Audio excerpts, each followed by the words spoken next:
Salut Meggy, ça va? Salut Dorian, ça va et toi? Super. En tout cas, ça fait super plaisir de t'avoir parce que tu vas pouvoir nous donner énormément d'éléments sur ton expérience, ta transformation et aussi ta vie parce qu'il y a énormément de choses hyper intéressantes qui m'a vraiment touché dans ta vie. Euh, donc, première petite question, il se passe quoi depuis 3 mois, depuis que tu as terminé l'épopée introspective et que tu es plus aligné avec toi-même? Qu'est-ce qui se passe dans ta vie? Qu'est-ce que ça a changé? Et comment tu t'es transformé finalement? Eh bien, depuis 3 mois, il s'est passé beaucoup de choses et je dirais même ça a été assez intense au niveau de la transformation intérieure et extérieure. Et je dirais même qu'il s'est passé beaucoup plus de choses que les 32 premières années de ma vie. Waouh. Beaucoup de projets se sont mis en place. C'est vrai que au moment où on s'est rencontrés, j'étais complètement perdue dans ma vie. Je n'avais pas de lieu de vie. Mes projets étaient assez flous. J'en avais, mais je savais pas comment les mettre en place. Et aujourd'hui, je vis dans un éco-village, chose à laquelle j'aspirais depuis de nombreuses années. Je travaille sur des missions d'éducation et aussi de communication. La communication, je connaissais déjà, c'était mon ancien emploi, mais je voulais vraiment m'orienter sur la partie enfant, donc chose que je fais aujourd'hui. En même temps, j'ai commencé une formation à distance pour devenir écrivain et tenter justement d'écrire un livre sur un voyage que j'ai fait dernièrement. Et à côté de ça, je suis également en train de créer une entreprise pour être à mon compte et pratiquer des soins énergétiques. Donc beaucoup de concrétisation, parce que j'ai beaucoup marché avec le rêve et l'utopie. J'avais toujours énormément de projets dans ma tête que j'avais du mal à mettre en place. Et depuis Épopée et introspective, les choses se mettent en place concrètement. Super. Donc merci beaucoup à toi. Merci. C'est quoi, du coup, ton parcours rapidement? Parce que tu as un parcours qui est quand même assez fou. Je remets un peu le contexte. Tu es à Paris, tu es dans une grande boîte de publicité. Tu gagnais très bien ta vie, mais à un moment donné, tu n'arrivais plus à te lever. Tu n'arrivais plus à te lever de ton lit. Tu n'arrivais plus à te motiver. Tu étais complètement, on va dire, plus en phase avec toi. Et à ce moment-là, qu'est-ce qui se passe dans ta vie? Raconte-moi un peu cette période qui était compliquée pour toi. Oui, après 10 ans de travail à Paris dans la publicité, et puis je pense qu'il y avait aussi mon envie et mes conditionnements depuis l'enfance qui m'ont toujours poussé à pas penser à vraiment ce que je voulais faire moi, mais plutôt à cocher les cases, faire des grandes études, travailler dans une grande entreprise, avoir de l'argent, et pour moi c'était un peu ça l'accession au bonheur. Mais c'est vrai que au bout de 10 ans, je suis arrivée un peu à mes limites, surtout de vivre dans une grande ville avec beaucoup de bruit, bien que durant toute ma carrière, j'ai rencontré des personnes formidables. J'avais une perte énormément de sens aussi dans ce que je faisais, et le déclic, ça a été des problèmes de santé. Où j'ai appris que j'avais certaines maladies, et je commençais vraiment à être très très fatiguée, à plus me lever le matin, et justement à essayer d'oublier mon stress dans les fêtes, dans beaucoup d'activités. Donc je me suis un peu perdue moi-même, jusqu'à ce déclic-là du problème de santé, où je me suis dit foutu pour foutu, autant essayer de vivre un peu, quoi, et de réaliser un peu les rêves d'enfant, parce que j'ai quand même une âme d'enfant assez grande, j'adore m'amuser, et je me suis dit on va essayer de tout quitter. Donc j'ai vécu une séparation, j'ai vendu mon appartement, j'ai quitté mon travail, donc ça s'est fait à peu près sur plusieurs mois ou même une année. Et suite à ça, j'ai fait le choix d'aller réaliser mon rêve et de partir en voyage au Brésil pour faire un voyage avec un peu la boussole de mon cœur, sans rien prévoir, sans itinéraire, sans plan financier, et de finir dans la forêt amazonienne, en espérant rencontrer un guide qui m'apprendrait toutes les spécificités et les méthodes de guérison avec les plantes, et avoir la possibilité aussi de rencontrer une tribu qui n'avait jamais ou très peu rencontré l'homme blanc. Et je suis partie avec ce rêve fou, Et ce qui s'est passé, c'est qu'après 5 mois de voyage, j'ai réussi à réaliser tous ces rêves-là, tous ces produits comme je l'avais rêvé. Trop bien, waouh, c'est parfait. Du coup, dans ta dernière expérience, avant ton voyage, comment tu décrirais ta vie pro et perso? Tu me disais, ouais, tu commençais à être malade, tu avais des problèmes de santé. Exactement, C'est j'étais quoi plus du tout connectée à moi-même et je pense que j'essayais d'aller chercher ailleurs ce qui me manquait en moi. Par exemple, l'estime de moi-même, la confiance, beaucoup dans, on va dire, l'addiction à la sociabilité pour jamais me retrouver seule et face à moi-même. Donc, j'avais quand même un emploi du temps de ministre et je remplissais beaucoup ma vie avec du faire. Je fais mon travail avec beaucoup d'intensité. Je vois mes amis avec beaucoup d'intensité. Je vais au théâtre. J'essaie de m'investir dans l'associatif. Beaucoup dans le faire, en fait, pour me donner un peu de la consistance. Et j'étais au final, petit à petit, je musais physiquement, beaucoup de sport également. Donc je musais physiquement et au final, c'était juste une façade qui cachait le mal-être profond que j'avais au fond de moi, je pense. Et je m'en suis rendu compte justement avec un mal-être physique et le déclenchement d'une maladie. Et c'est drôle parce qu'il faut presque...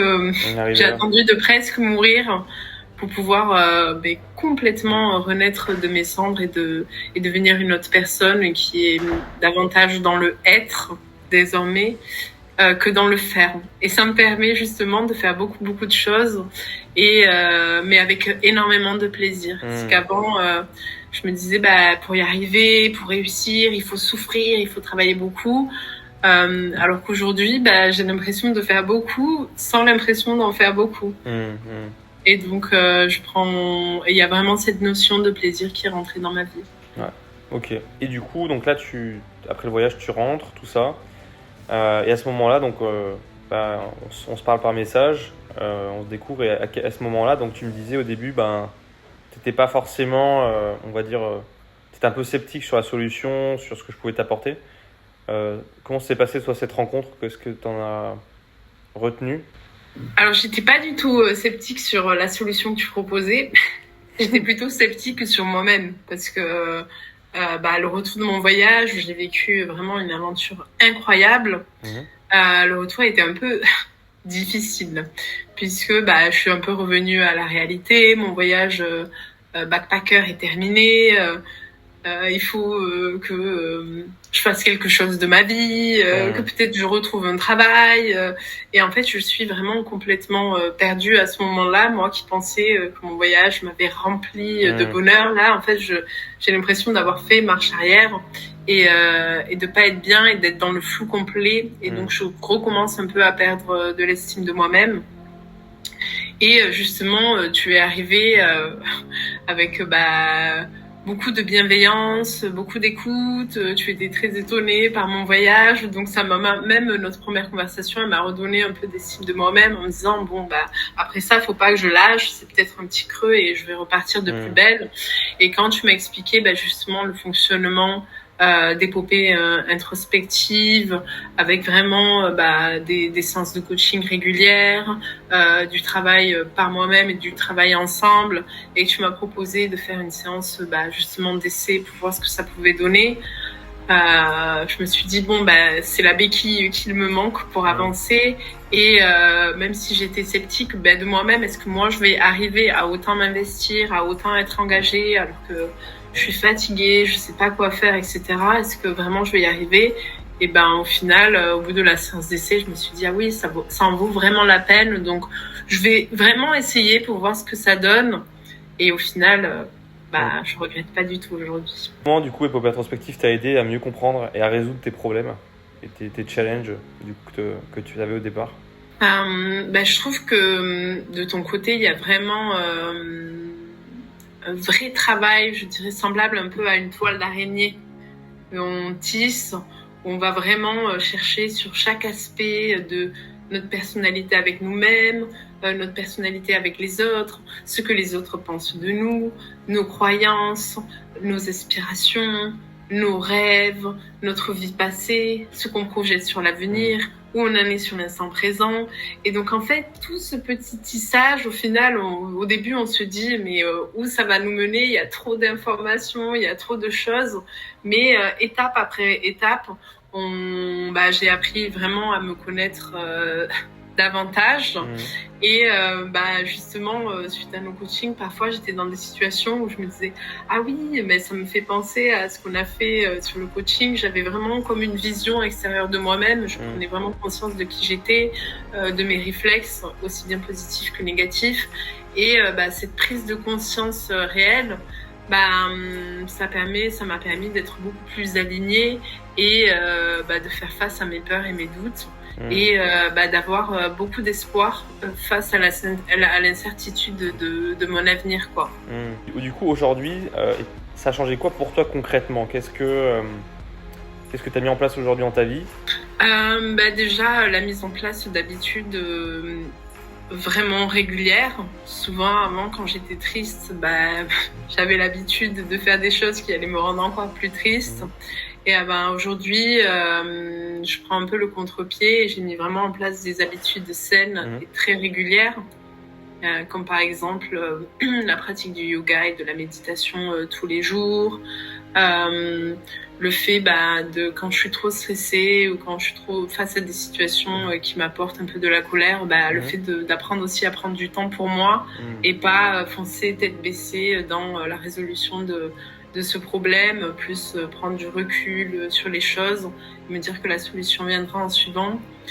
Beaucoup plus de sérénité et de confiance face à mon avenir, et apprendre aussi à travailler dans le respect de moi-même et de mon énergie, et me dire que certes j'avance lentement, mais je suis tellement régulière que au final, au bout d'un mois, je trouve l'avancée extraordinaire, alors qu'avant j'avais tendance à mettre toute mon énergie sur une semaine pour ensuite être fatiguée les 3 suivantes. Ok. Et du coup, tu m'as dit que tu avais aussi tu voulais créer ton entreprise et même tu avais plusieurs choses que tu voulais faire, une multipotentielle comblée, si je puis dire. Tu peux raconter un peu ces activités, différentes activités que tu prévois que tu fais déjà d'ailleurs, parce que tu as déjà commencé?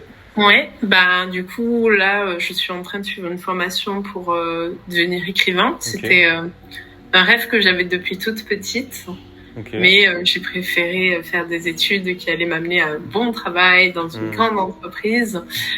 Donc là, c'est aussi la réalisation d'un rêve personnel, avec pour objectif d'écrire un livre sur le voyage que j'ai fait.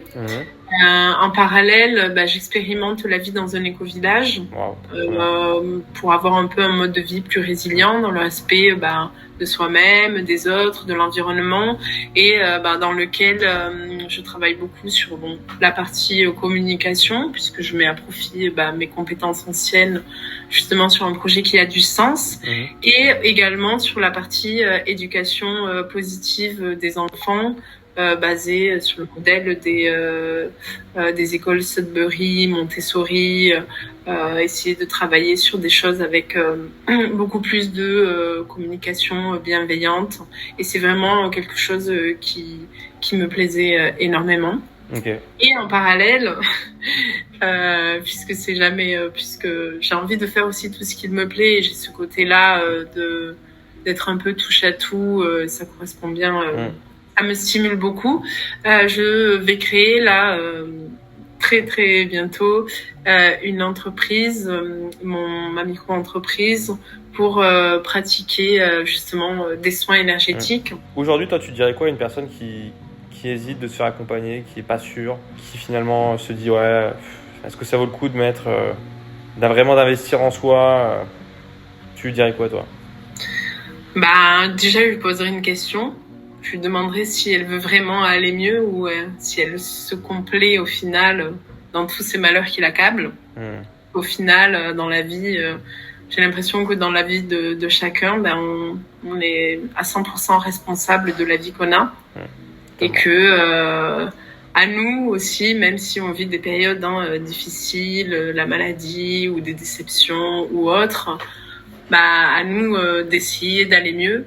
Et donc, si elle me répond qu'elle veut vraiment aller mieux, à ce moment-là, je lui dirais qu'il faut investir sur soi et pas aller chercher ailleurs, que ce soit dans le matériel, ou dans d'autres choses, essayer de combler quelque chose qui ne va pas bien à l'intérieur de nous, et qu'au final, l'introspection, notamment avec le coaching ou autre, je pense que c'est la meilleure manière de se connaître et au final d'aller suivre un chemin qui nous correspond totalement. Super. Écoute Meggy, merci pour toutes tes... Merci à toi. C'était un plaisir.